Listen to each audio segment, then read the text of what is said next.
Hello, I'm John Kreidler. Welcome to This Week in the Markets.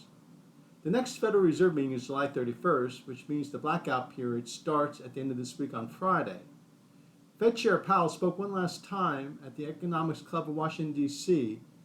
at an event sponsored by Bloomberg. In an interview with David Rubenstein, he talked about the dual mandate. He talked about being data dependent. He talked about going to 2% mandate for inflation. But he also talked about the idea of a balance, and that to wait to cut rates until you got to 2% was probably waiting too long.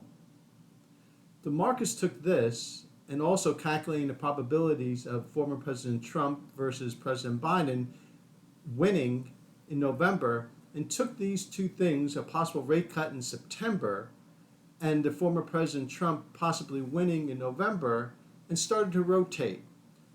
Growth was being sold, mega cap tech, over the last few weeks, and value, large cap stocks are being bought, much the same way it did in November of 2016 when former President Trump was first elected.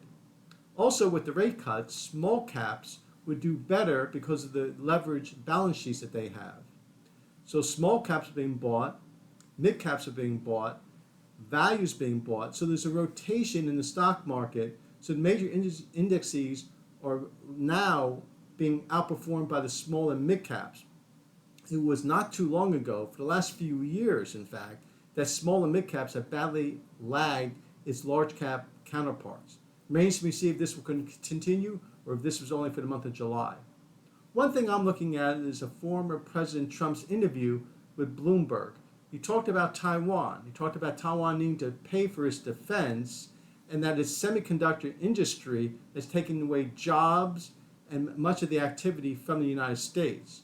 Whether this was just campaign rhetoric or the beginning of the former president's second administration and its policies, if he does get elected, remains to be seen. I'm John Kreidler. This was This Week in the Markets. Have a great week.